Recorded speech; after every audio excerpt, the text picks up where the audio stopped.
Anyway, yes, thank you very much indeed. A delight to be back. To enjoy the clean, fresh air of Tasmania. I've just come from the People's Republic of Fitzroy in Melbourne, if anybody knows that part of the world.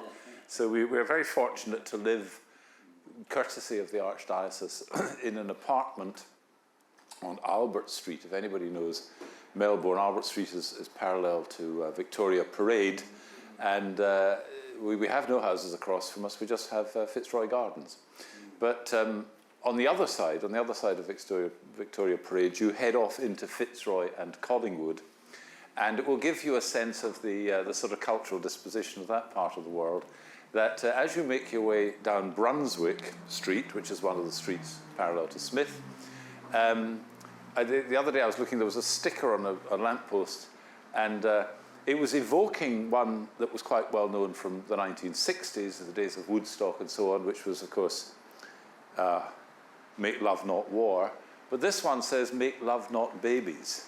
So that will give you a sense of the cultural environment that I'm talking about. Anyway, so it's nice to be here. I must say that places like this, and Oregon as well in the United States, always remind me of the west coast of Scotland.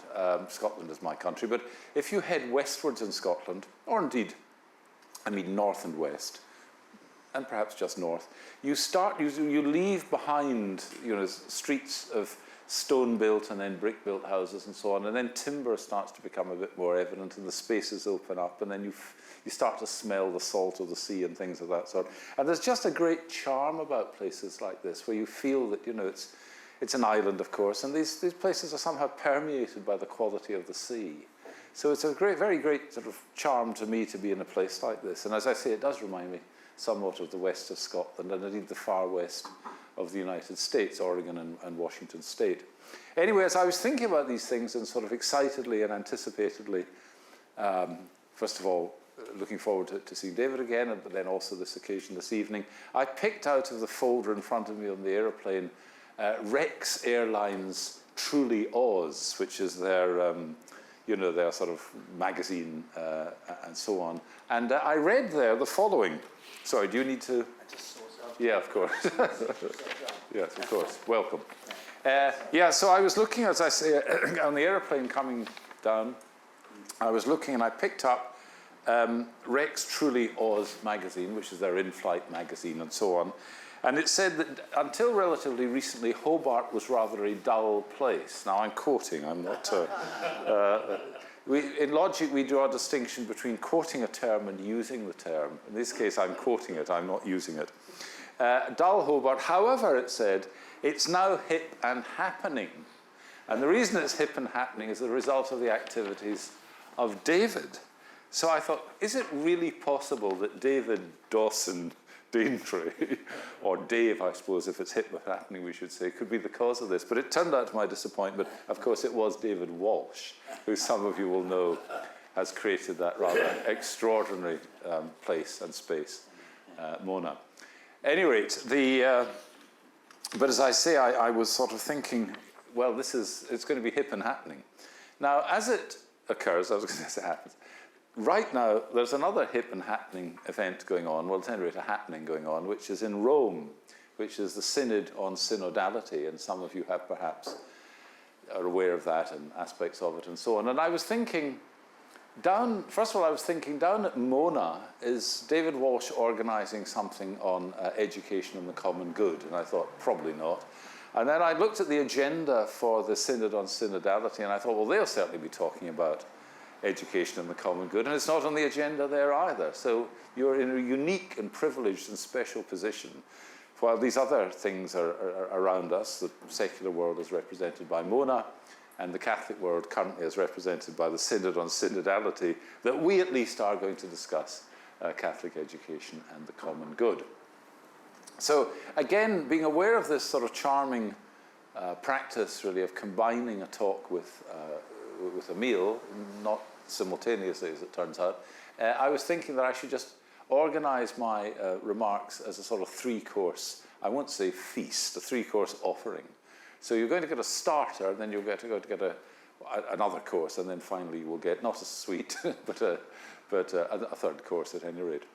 So the title then is this, it's Catholic Education and the Common Good. Now just one practicality, which is you're going to have to keep an eye on the time and make sure. So how long should I speak for from this point? I think 35 minutes. All right, let's say 30 minutes. And then but you do a quarter to 7, you stop, okay. you stop me. All right, that's fine. Otherwise, I'll just go on for 2 or 3 hours. And people will be looking increasingly at him and sort of going, oh, excuse me, but I think I may have to go. Right, so this is going to be the 3 courses. First of all, I'm going to offer some brief remarks about education in general and Catholic education specifically. And then I'll say something about the common good, and then I'll sort of bring these together and talk about Catholic education and the common good. So my title is Catholic Education and the Common Good. I'm going to begin by talking about education in rather general terms, and then talk about Catholic education, again in rather general terms. Then I'll say something about the common good, explore that a bit, and then we'll bring them back together again. I'm just explaining that this is going to be a kind of 3-course offering. Unlike the dinner that's going to follow, which I think is a 2-course offering, this is a 3-course offering. I'm going to begin by saying something about education, then say something about the common good, and then bring these together and talk about Catholic education and the common good. As it turns out, the common good is generally a rather vague and indeterminate notion, so I want to try to give it some precision and specificity. Sorry, are you hearing me at the far end of the table? Yeah. Good. All right, so some general remarks about education. Now, it's a consequence of the fact that almost all of us live within states, not merely societies, but states, politically organized entities, and that states have been very active as they've developed, particularly from the 19th century onwards, that if you think about something like education, or I could say healthcare for that matter, there is a tendency to think of it in terms of the kinds of institutions that are provided for by the state, or in a free market environment, perhaps, by private enterprises. And so if you say I'm going to talk about the topic of education, people immediately think of schooling, or perhaps if it was in a slightly different context, they might think about colleges and universities. So if they thought, well, he's going to say something about education, so he's going to be talking about schooling, or he's going to be talking about colleges or universities. Now, I will say something about schools, but the first thing to focus on is this, that the notion of education in and of itself makes no reference whatsoever to things like schools or colleges and universities. Education was going on, even in somewhat systematic ways, actually, long before anybody got around to organizing institutions like schools, or let alone colleges or universities. And I think this is quite important because there's a tendency, a common tendency, on the part of educators and on the part of parents, for example, to think that education is something that they've deputized to schools, that schools are the places where this is to go on. But if we begin by asking this question, what is the moral environment of the child, broadly speaking? Well, the moral environment of the child is, in the first instance, the home. Now, for most of human history, and by history I do mean the period of kind of recorded sociality and so on, for most of human history, and until really quite recently, the moral environment of the child was the home and nothing but the home, really. I mean, organized schooling only really starts to, in any large-scale sense, only really starts to come into play in the 19th century. And compulsory education, it really comes in quite late, and then it's at the elementary levels and so on. So for most people, their education and the moral environment of the child, if we want to talk about that, or indeed even the young person, was the environment of the home, and then the neighbors and the community more largely, and so on. Now, that has obviously changed. It's changed for a variety of reasons. One is to do with the existence of schools. So children go off to school at quite early ages now, and there's governments generally in the West are very keen on infant education and preschool education and so on, which is another institutionalization of that earlier form and such like. So from that point of view, the moral environment of the child, which I take to be in the first instance the home, actually plays less of a role in the formation of the child than it would have done historically. Furthermore, that environment, even if we take it to be the case of the home, is perforated and has increasingly, as it were, perforated by electronic media. So really from the earliest point at which portable televisions came in, and some of you will be old enough to remember little black and white sets, sort of plastic black and white sets and so on, from the point when those came in, which was also coincident with a development in the West where women had started to enter into the workforce, and so it was increasingly the case that, in fact, there wasn't anybody at home, or when the parents got home, they were tired and one thing and another, that actually parents started to put televisions into the bedrooms of children, because it actually gave them something to entertain them, and it meant that the parents didn't have to do so much, and so on. Now, this is long before the internet, but then, once it was televisions, it then came to be supplemented by or replaced by personal computers.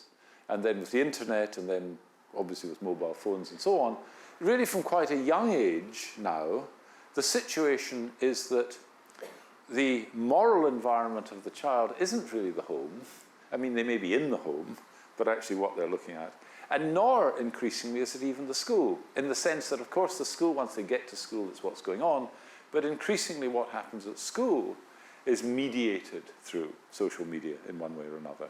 And this whole issue about mobile phones in schools and so on is much discussed and so on.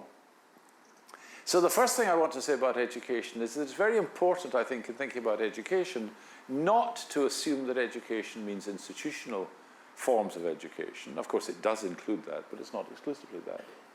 And the other thing, of course, to say about education is that education is a curious mixture of trying to bring out something that's already in the child and put something into the child. So G.K. Chesterton once, in a book called What's Wrong with the World, by the way, when he sent that book to his publisher, it had a question mark on the end of the title, What's Wrong with the World, question mark. But his London publisher, Castle, who were looking to make quite a lot of money out of a G.K. Chesterton book, because in those days his book sold in very great numbers, still selling good numbers today, thought it would sell better if it didn't have a question mark at the end of it. So rather than it being what's wrong with the world, a sort of open investigation and so on, they thought if it's a declaration or statement, it'll do better. And Chesterton scored that out in the proofs, and then they came back and said, no, we think of it. And then we thought, well, just whatever you want, so we'll just do it in that way. But in the course of that book, he has a chapter called Education or the Mistake About the Child. And he's thinking about certain forms of radical educational theory that were beginning to develop from the late 19th century on into the 20th century. I mean, an example of this, a little later than when he's writing, but an important example would have been John Dewey, the American pragmatist philosopher, who had really is often seen as the father of child-centered education. But anyway, what was fashionable then was to say, oh, you mustn't put anything into the child. You must let the child express itself, and so on. And so education is really facilitating an opportunity for the child to discover themselves, discover the world, and one thing and another. Anyway, Chesterton, rather nicely and very briefly and with characteristic wit and insight, pointed out that you could stay with a child, observe a child, be with a child for 1,000 years, and it would not utter a word of English unless anybody had taught it English, right? That is, well, the idea that sort of all of this stuff is in there and it's simply sort of going to express itself. Well, how's it going to express itself? Through language. And what language exactly is it going to express itself through? And that the point he was making here really is that he's not denying the importance of expression and things of that sort, but expression has to have a medium. And you have to learn that medium. And if it's a social medium, as language is, it's something you're going to have to learn from others. Now, again, I think this is rather important because if we think about the development of the early child, it is a combination of certain natural potentialities, certain features of the child which are manifesting themselves. But it's also a question of trying to take those characteristics and help direct them and find vehicles for their expression and so on. So in that respect, education has a sort of molding dimension to it. There's the natural matter of the child, as it were, the clay of the child. But that has to be given some kind of shape. It isn't self-forming any more than it's self-development, developmental of the English language. When we teach a child a language, we're not just teaching it words, we're teaching it concepts. And you might even say we're not just teaching it concepts, we're teaching it a form of life in which those concepts are embedded. So the teaching of language is a particularly important form of education because it's through language that children learn concepts, they acquire reason, and moreover, it's through the learning of language that they're inducted into a form of life, a particular human form of life.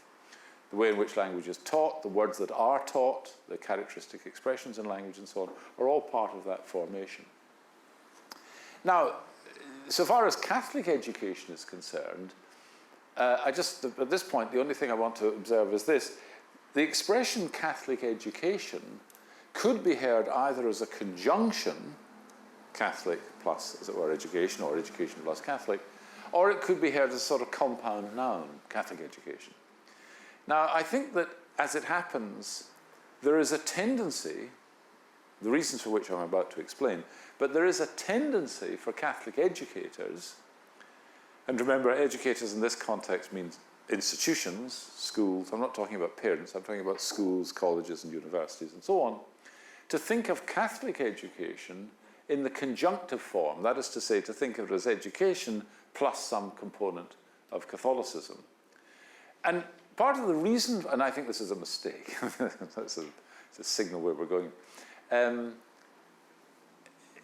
reason for that, I think, in part, is that schooling exists now largely, I'm not talking about things like homeschooling, I'm talking about institutional schooling, exists in a marketplace of education. And the indicators of our dealing with a market is the sort of consumerization and all the features that go with that. So, for example, stamps of approval, gradings, rankings, ratings, and so on. And public examinations, there's a good reason to have public examinations, but they have come to be a sort of dominant force in the comparison of one school with another. So Catholic schools work within a broader context of a market in education. And they obviously want to do as well as their secular counterparts. And so what the result of that is, there's a sort of common lowest denominator conception of education, which is the thing that every school is going to do. And then a school that is distinctive in some way is distinctive not in doing things different to what is done by every school, but adding something to what is done.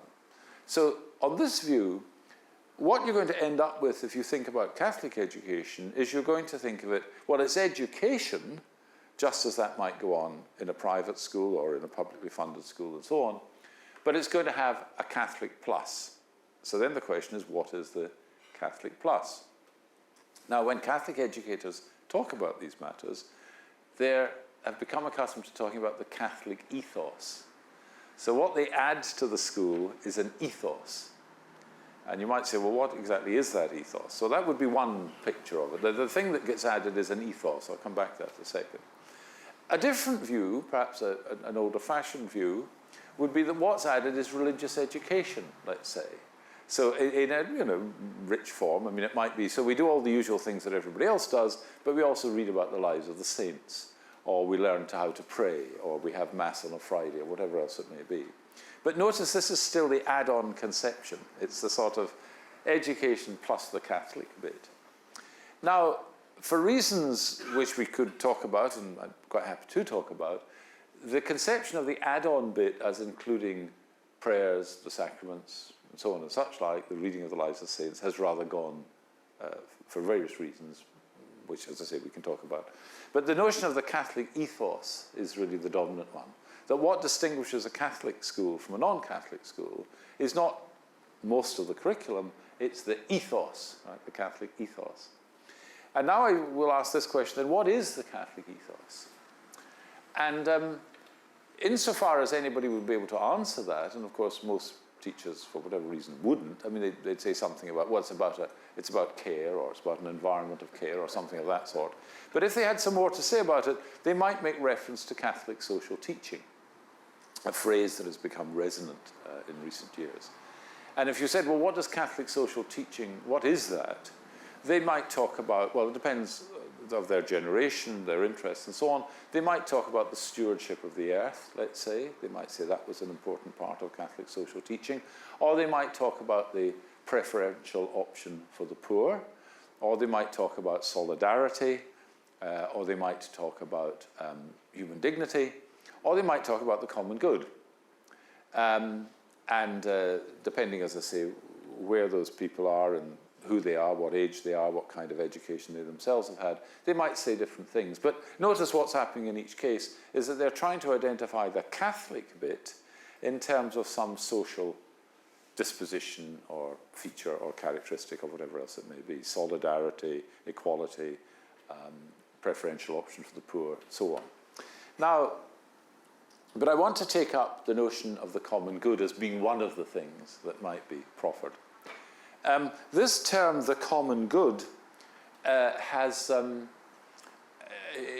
now features in the rhetoric not only of Catholic speakers, writers and so on, but within the secular world. It's become a theme. I mean, when Tony Blair became Prime Minister in 1997, he had already been talking about this beforehand, but he talked a lot about the common good.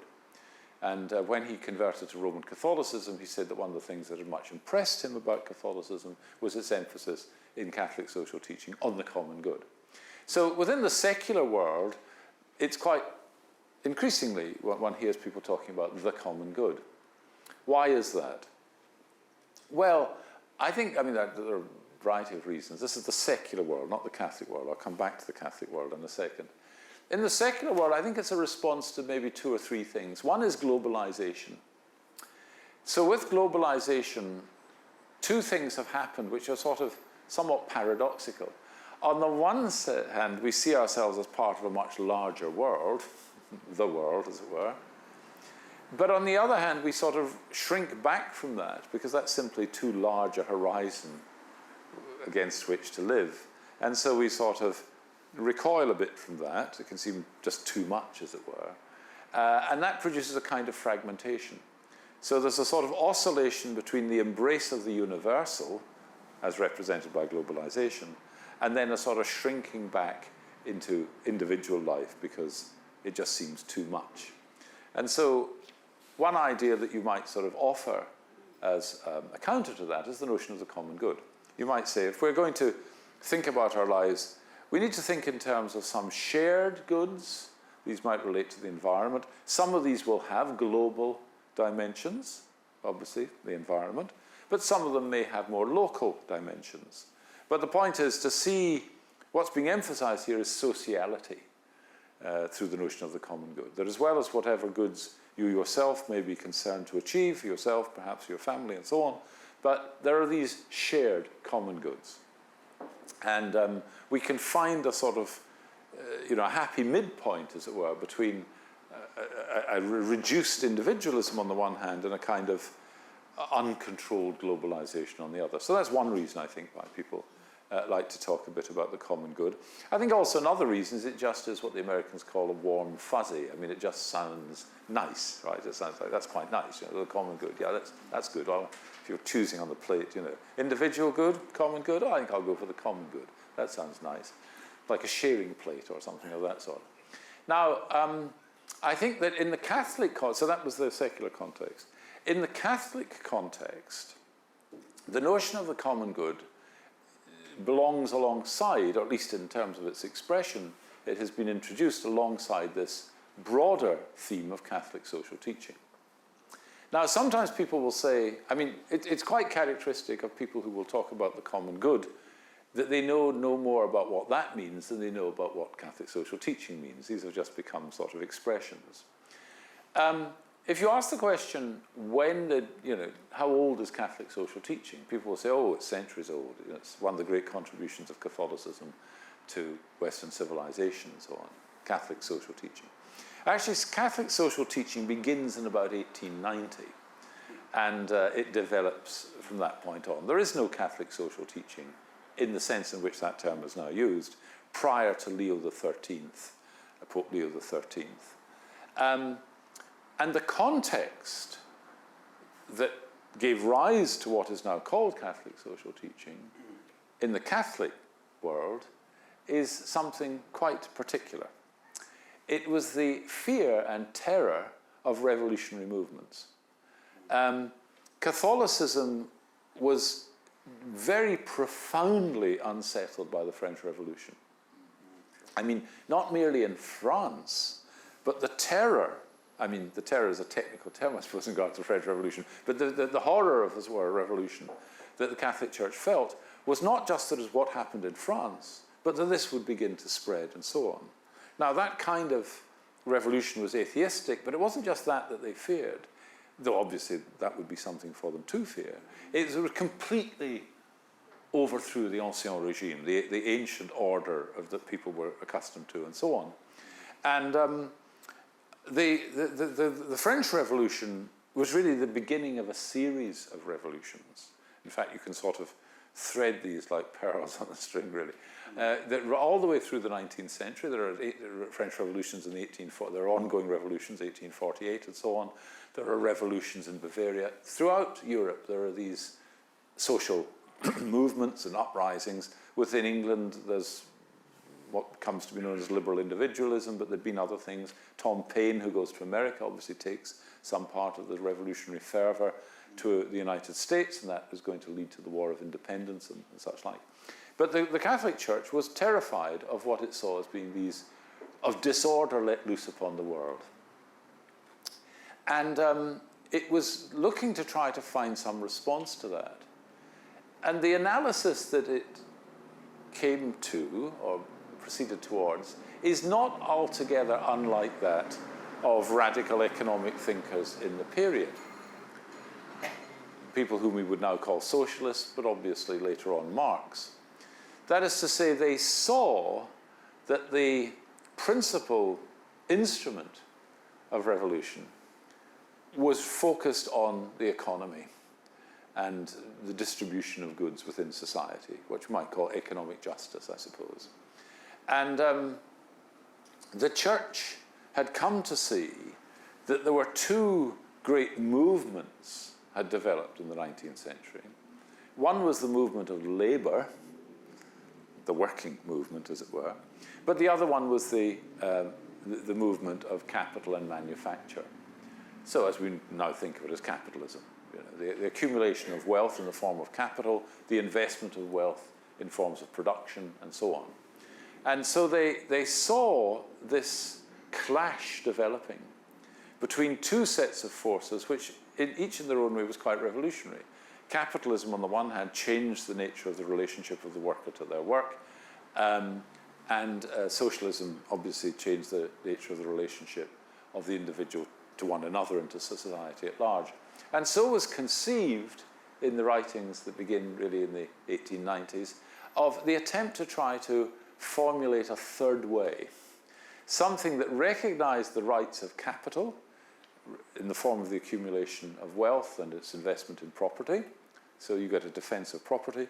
But on the other hand, something that recognized the rights of the workers. And so you get a defense of the trade union movement and so on.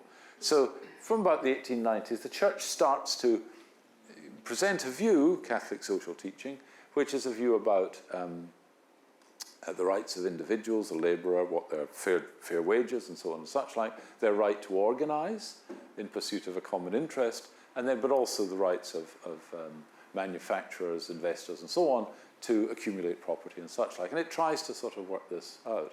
Now in the course of doing so, it introduces this idea of the common good. Because it wants to say that both workers and the owners of capital, the owners of industry, manufacturing and so on, each have their own particular interests, obviously, but they also have a common interest. I mean, they have the common interest of cooperating if work is to get done and rewards are to be achieved and wealth is to be accumulated, but they also have an interest in as much as they're part of one society. So you don't just want, as it were, reasonable terms of cooperation between employer and worker. You want that to be set within a larger context of a larger picture of society and so on. And so the notion of the common good gets invoked there to say that this is what we want to promote. As well as individual goods, we want the individual good of the worker or the individual good of the employer. We want to promote this common social good, or the common good and so on. Now, I'm going to have to be quick now, but I'm going to sort of switch to just introducing some other terms to contrast with the common good, because even at that point, it's a bit sort of, it's a nice phrase, but it's not exactly clear what it's, if you try to precisify what exactly it means. Now, very quickly, let me just introduce you to a little taxonomy or classification of goods. So the first distinction is between individual goods and collective goods. Now, an individual good is just that. It's the good that is possessed by an individual, typically a single human being, but it could be a company or something of that sort. But anyway, let's just say it's a certain unit of value, not necessarily economic value, whatever the good in question is, but it's possessed by an individual. Now, you can aggregate those. You can add all those together, and you get a collective good. So the collective value, for example, of this property is going to be the value of the individual objects, pieces of furniture, the pictures and so on, plus the fabric itself and so on. So we can add up, if I'm brought in to evaluate the value of this place, what I do is I start evaluating the individual things, and then the total value is simply going to be a function of the value of the individual items. So what we get a collective good as a sum or aggregation of a set of individual goods. Right, so that's individual versus collective. Collective goods aren't common goods. That's going to be something to hang on to here. Second distinction is between private goods and public goods. Now, a private good, and here I'm just talking economic theory now, there's nothing ethical at this point. A private good is a good that is whose consumption excludes another person's consuming it, or another individual, whether an individual is a single person or a group and so on. So this glass of beer, right, is a private good, because in my consuming it, I mean, I don't mean that I do this in meanness, but it is impossible for you to consume it as well. If I consume it, you can't consume it, all right? So it's in the nature of private goods that they exclude others, right? If I got it, you haven't. There's a particular category of private goods which are quite interesting, that have become very prominent in recent times as we've become more affluent, which are called positional goods. Positional goods are goods that necessarily exclude anybody else. Not every private good is a positional good. So, for example, we could all have a pint of beer or a glass of wine or whatever it is. It's not that my having this pint of beer stops you having a pint of beer or a glass of wine or whatever it is. It just stops you having this one, all right? That's what makes it a private good. It's mine, as it were. But it doesn't mean that you don't. Nothing in my consumption of this prevents you from having something to drink. It just prevents you from having this one to drink. That's a private good.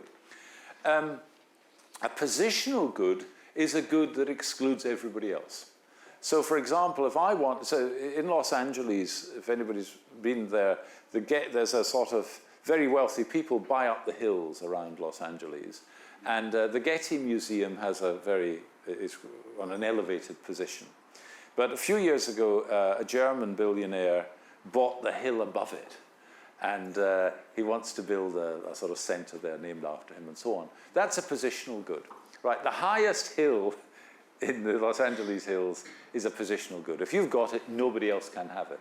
They might have other hills, but they can't have let's assume that's the best hill to have, the highest hill. Or if you're, as it were, President of the United States, nobody else can be President of the United States while you're President. That's a positional good. Now, as I say, not every private good is a positional good, because some private goods, others can have the same kind of goods. Everybody in the room can have a glass of wine. But if it's, as it were, the most expensive vintage in the house, of which there is only one glass available, if I get it, nobody else gets it. That's positional goods. Now, common goods are distinct from all of those. This is the nature of a common good. A common good is participatory. It's not a collective good. Some common goods are public goods and so on, but that isn't really the point here, it's participatory. A common good is a good that's only available to you as shared. So let me just give you an instance of this. Let's take something, so in a company, for example, this is the distinction between, say, a collective good and a common good. In a company, let's say I own 10% of the shares, or we'll just have to divide the shares, but let's say there are 20 people around the table, I don't know that there are, and let's say we've each got 5% of the capital value of the business. At some point you might say, well, you know, the total value of the business is 100 million, but I'm going to take my share of that and capitalize it. I'm going to sell that and so on. So I get my 5% of that. So I get my 5 million of that. That shows that that was a collective good. It's just really the total value of the company is just the total value of the shares. And if I've got 5% of the shares, I've got 5% of the company, and I can take my bit out. Contrast that with the mood at a party. The mood at a party is a consequence of the interaction among the people, right? Now, let's say there is no such thing as a party mood calibrator or indicator, but suppose there were, right? Supposing there's a sort of like a thermometer, it kind of goes up or down according to the mood in the party, right? Supposing it hits 100, wow, this is a great party, this one, right? There are 20 of us there, and I say, well, look, I've really enjoyed this, but I'm going to go now, and I'm going to take my 5% of the mood of the party. You can't do that. The mood of the party is not an aggregative or collective good, it's a participatory good. It only exists insofar as the people stand in certain kinds of interactive relationships. Is that all right? And so what we're talking about, a common good here, is a common good is a necessarily shared good. So I'll just give you two examples, I mean, apart from the party one. Language is a common good. I mean, language is a publicly shared practice. It's not as if I can take my meanings away from the language, right? I won't be speaking that language any longer. If I just associate some idiosyncratically, you know, if I decide to associate red with green and systematically invert the spectrum and so on, I won't be speaking English anymore, because I won't be using the term red in the way that with its customary meaning and so on. So language is a practice that has the feature of a common good. Friendship is a common good.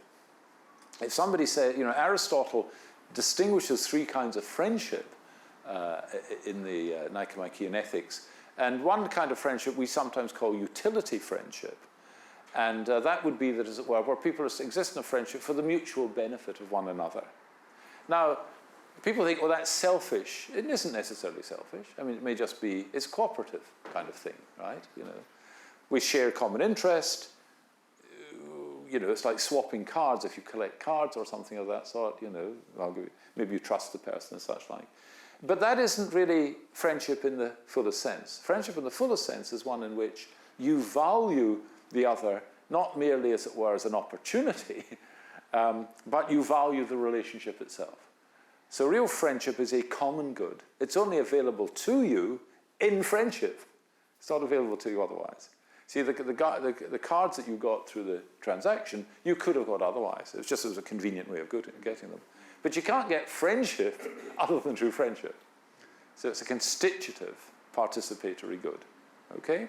Right, Catholic education and the common good. I know I'm running 5 minutes over. That's not as bad as it's not as bad as it might be. Catholic education and the common. So let's put these back together again. What does it mean to talk about the common good in the context of Catholic education?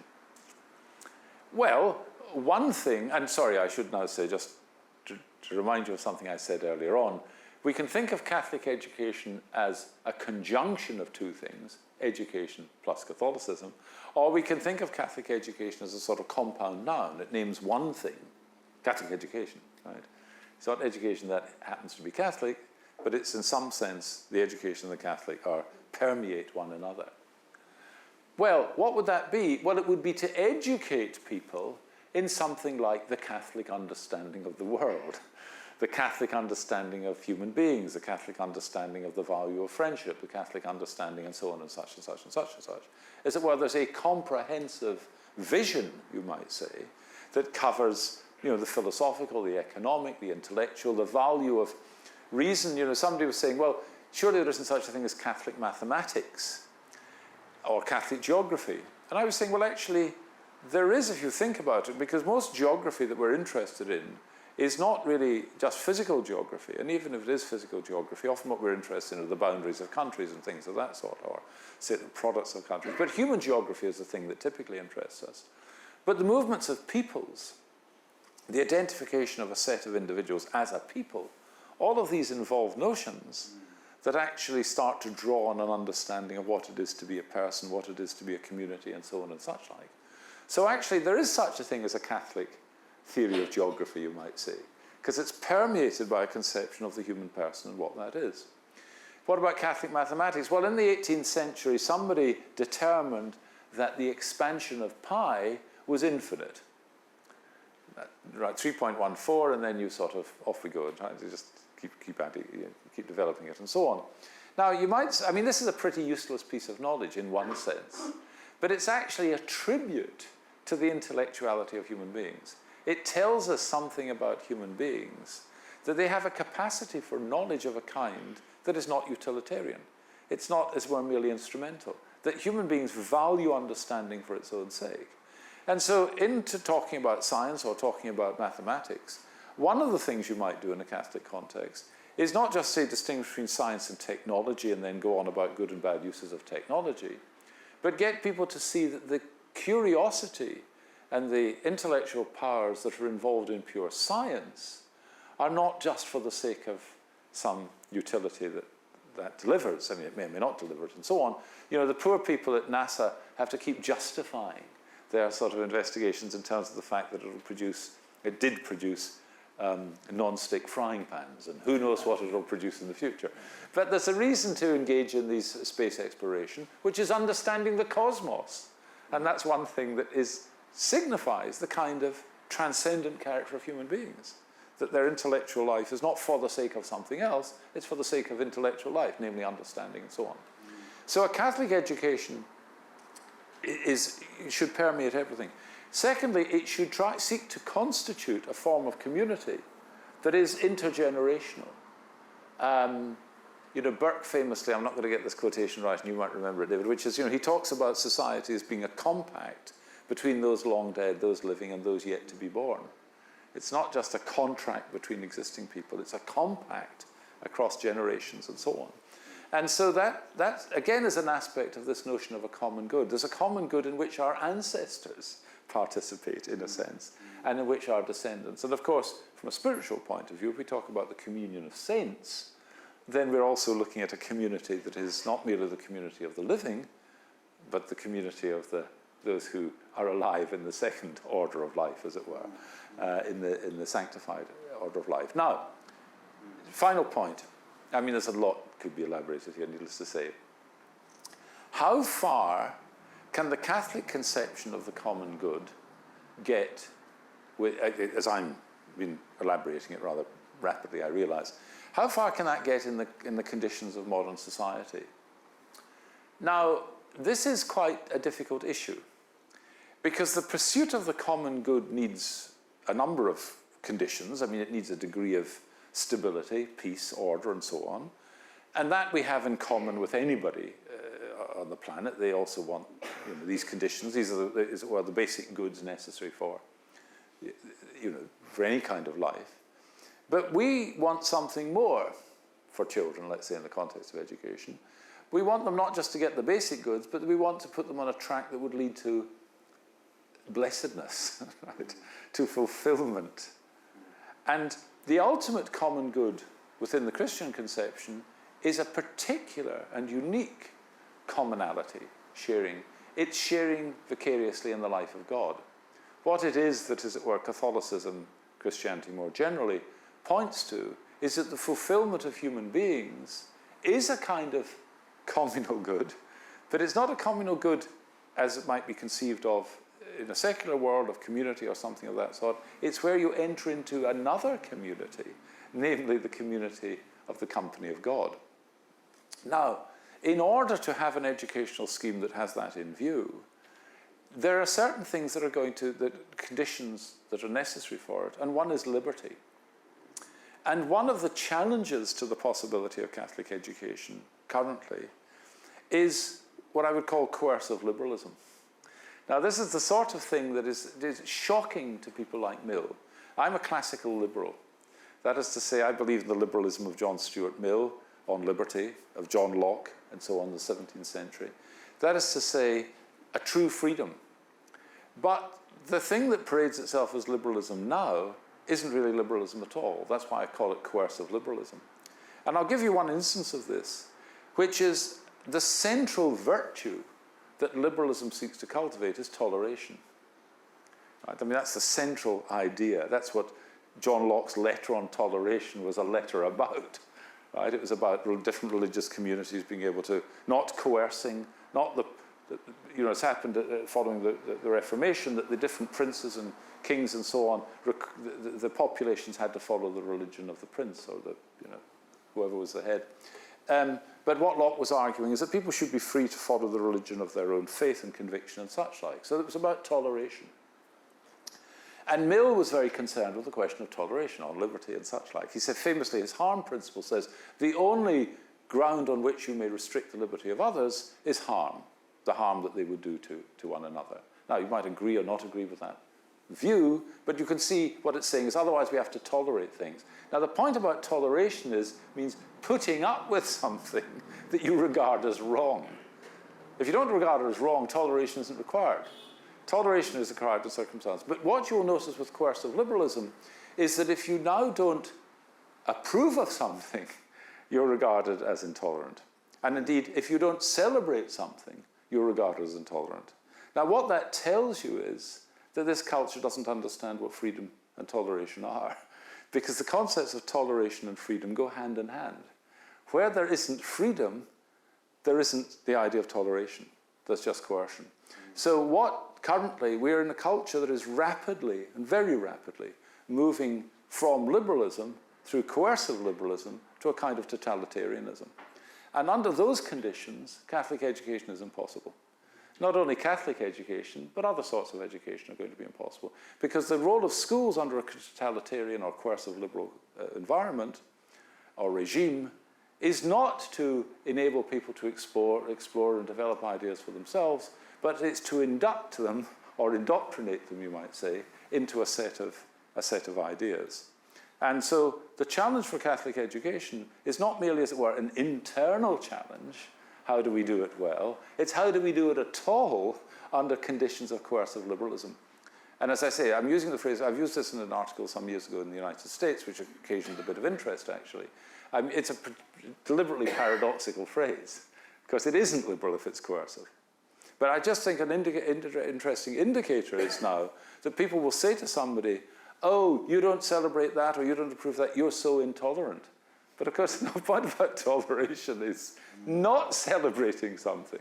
It's putting up with it, but not celebrating it. So if anybody wondered whether we've become an illiberal culture, there's the clue to it, that toleration is no longer valued in our society. The only thing, what's taken the place of toleration is approbation or celebration. There's no scope for other views on the matter. So we live in challenging times. The good news is this, that what will undo these times won't be the force of ideas, it'll be the force of circumstances. And here, actually, I sort of revert to an aspect of my own interest that kind of usually has people shuddering at this point, which is Marx.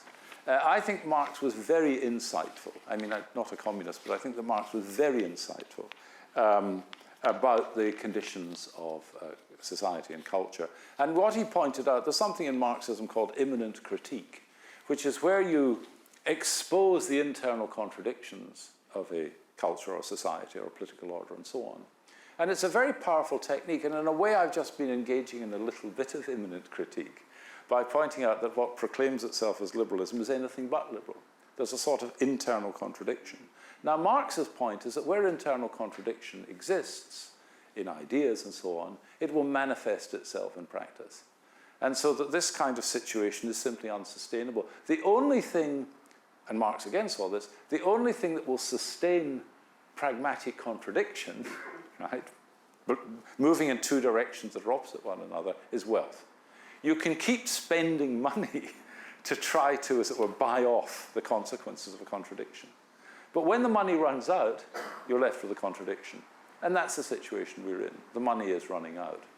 you'll probably, I mean, if anybody follows the markets and so on, US bonds, I mean, the share market is dropping. We're going to have another big drop like we had a few years ago and then 2008. The reason is that US bonds, treasury bonds, the interest rate on US treasury bonds is soaring.